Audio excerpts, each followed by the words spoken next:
I want you to hit me as hard as you can.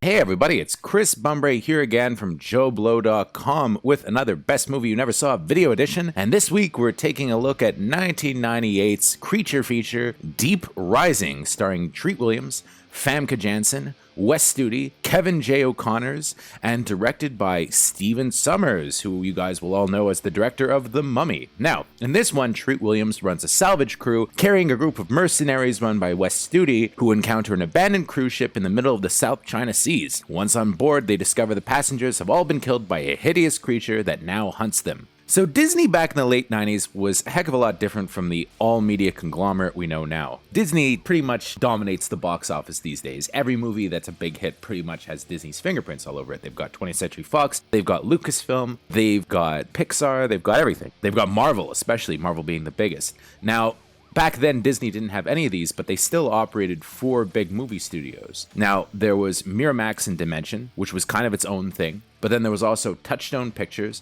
and there was Hollywood Pictures, and then there was Disney itself. And the way it worked was that Touchstone and Hollywood Pictures would usually put out the more adult-oriented movies. Anything from like a PG-13 upwards would be Touchstone or Hollywood, while family movies would be Disney, and then the edgy independent stuff would all be Miramax and Dimension, who, like I said, pretty much operated on their own at Harvey and Bob Weinstein's whims. Now, Touchstone Pictures was a little bit more of the higher end. Hollywood Pictures was a little bit lower end, and was mostly genre movies, and was also considered at the time not a very high profile studio. They put out a lot of big movies and they put out a lot of expensive movies, but it was always mocked kind of in the media. It was never really thought of as a great studio. It was kind of the off-brand of Disney. If they had something that they weren't particularly proud of, it would go up by Hollywood Pictures. The only exception to these was that Hollywood kind of did some interesting co-productions with a big company called Synergy in the 90s and put out some high-profile films like Judge Dredd, which was a huge flop, mind you. But most of the good stuff, like the Jerry Bruckheimer stuff, would usually go over to Touchstone Pictures. Now, Deep Rising was kind of typical for Hollywood Pictures. It was planned as a big Harrison Ford movie, and it probably would have been a Touchstone film if it had come out that way, but then it was downsized into what the late 90s was considered a B picture, meaning it cost the rumored $45 million, which is pretty hefty nowadays, but back then was considered pretty much bargain basement for a big studio sci-fi movie. So they really didn't have much in the way of star power, and also the movie got terrible reviews. But the thing that really sank Deep Rising was the fact that it hit theaters in the middle of January, which back then was considered an absolutely dead month. And at the time, Titanic was absolutely dominating the box office. Now, people that didn't grow up in the late 90s won't remember this, but Titanic was so huge that it was number 1 at the box office from the time it opened in December to about halfway through April. I think Lost in Space was the movie that finally displaced it at number 1, but it just had this insane run for like 3 months, and nobody could compete with it at all. Tons of movies flopped. There were movies like Fallen, Sphere, U.S. Marshals, and Lost in Space itself, which all kind of didn't make as much money as they thought they were going to make, and were just sank by, the juggernaut that was Titanic, the iceberg that was Titanic, if you will. So Deep Rising was one of the many movies that fell victim to it, and it only grossed about $11.2 million at the box office, which was a huge disaster at the time, considering it cost $45 million. Although Stephen Sommers definitely didn't really suffer from this. He was only a year away from hitting the big time with The Mummy, which became the sleeper hit of 1999. So great might be a little too strong a word for Deep Rising. Back in the late 90s, there were a ton of Aliens clones coming out. We would usually get about maybe one a year. Movies like Virus, Deep Star 6, Leviathan. As far as those clones go, Deep Rising was a pretty good one. So I was a fan of Stephen Sommers all the way up to about Van Helsing, which is when something seemed to get lost. His fun kind of pulpy vibe got kind of twisted around when he got these huge CGI-filled budgets. And I think Van Helsing, which is a movie he would have nailed 10 years before, was a bit of a disaster. And ever since then, I've never really been a big fan of his. His G.I. Joe Rise of the Cobra had a couple of cool moments, but otherwise, his career kind of hasn't really panned out the way I hoped it would, although I'm hoping that maybe he'll make a comeback someday. But what I really liked back then was his high adventure vibe, and Deep Rising definitely has that vibe. So it's got an amazing Jerry Goldsmith score, and it's absolutely thrill a minute. I mean, it's goofy, but it doesn't let up at all and never takes itself seriously, which is what I really liked about Deep Rising. You've got this crew of mercenaries and these salvage guys on the boat. You got Famke Janssen as this kind of sexy jewel thief. You know, it's not a serious movie at all. It has a fun cast of characters. Everybody's having a good time. The stakes aren't really high. People are kind of winking at the screen a little bit. So I think it was really kind of a cut above all these other movies, which were trying to be scary. Deep Rising is never really scary and never really tries to be. Instead, it just tries to be fun. Now, there are some problems with the movie. For one, there's Treat Williams in the lead, okay? I like Treat Williams. Prince of the City is an amazing movie. I think his performance in that is one of the great screen performances of all time, but he is such a random choice to lead a big budget action movie. I mean, obviously they wanted Harrison Ford, but, you know, if you can't get Harrison Ford, then you can go to maybe, I don't know, the Kurt Russells or something like that. You can go down the list a little bit. Treat Williams, at this point, you know, audiences in general have never really been crazy about Treat Williams. Just not a star. He's an interesting character actor, but he's not the kind of guy who would lead a movie. He's such a random actor that Paul Rudd made this joke on the Marc Maron show about how when he was doing Locked Up in Vegas and getting to know his much younger co-stars like Seth Rogen and Jason Segel, he tried to impress them by running a gag where he was pretending to talk on his cell phone all night to Treat Williams. And I think early on I made a joke. I was on my cell phone saying, pretending I was calling Treat Williams. And like, hey, Treat. Yeah, what's up? Oh, yeah, man. Come out. Yeah, we're going to rain.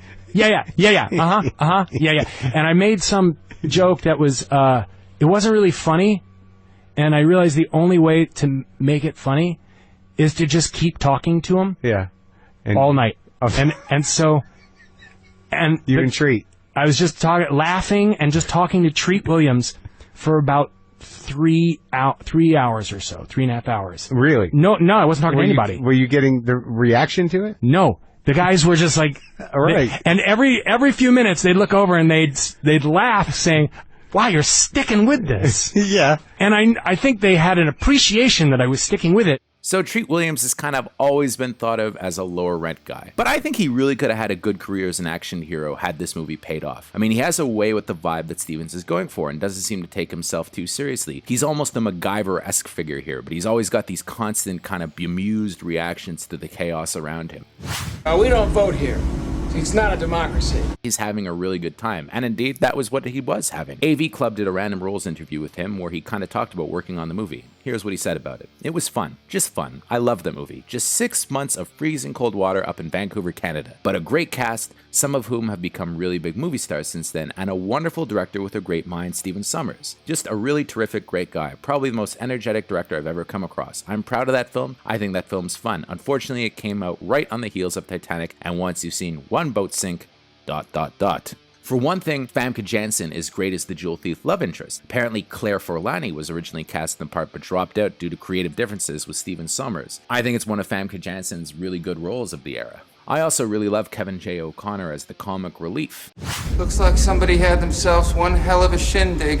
He actually became a bit of a Sommers mainstay at the time, showing up again in a similar part in The Mummy. And Kevin J. O'Connor is actually in the midst of kind of an interesting career revival. He's really good in Widows. If the movie has one big failing, though, it's the really dated CGI effects. I mean, you watch this thing now, and being shot in 1998, I mean, CGI at the time was really in its infancy, and boy, you can really tell. I mean, this looks like sci-fi level CGI, or the Asylum level CGI. But, you know, it wasn't considered bad at the time. It was considered really good at the time. Rob Bottin, who did The Thing, and ILM worked on the monster. So it's really primitive, but they put a lot into it. And I remember back in 1998, when I went to see this in theaters, we thought the monster looked amazing. Nowadays, not so much, but you know what? I don't think it actually really hurts the movie. I think it kind of lends itself well to the funhouse B-movie aesthetic. If you want to talk about fun, the movie has one scene that I think kind of sums everything up. Later on in the film, there's a really cool jet ski stunt with Treat Williams and Famke Janssen where they're trying to outrun the monster, where he uses a shotgun to blast open the door. And I remember first time I heard of this movie was actually on a movie magic show on the Discovery Channel where they were showing how the scene got shot. And I remember being a little bit disappointed when I saw the movie because they cut in this close-up of Williams and Janssen with the CGI kind of fireball behind them. And I thought it looked kind of fake as opposed to the real stunt, how it looked on the movie magic show, which was really cool, but I guess they needed to get the close-ups of their stars, and they weren't going to do a crazy dangerous stunt like that. But, it's a really cool scene and a really cool movie, and I think that it's a fun film for people to revisit if they haven't seen it in a long time. In fact, I'd wager that it's one of the more obscure movies that I've covered in this column, so it's not always the easiest movie to find, but I believe you can find it digitally, and there's also a Blu-ray out from Kino Lorber. Your enjoyment of Deep Rising really depends on a couple of things. If you can take it as a goofy B movie, it's a lot of fun, but if you look at it critically, then, well, you might think that I'm crazy for including it in this video series. I really like it, though. I've always had a really good time with it, and I think that a lot of you will too if you check it out. So definitely getting a Best Movie You Never Saw recommendation with a couple of caveats. Check it out. I hope you enjoy it.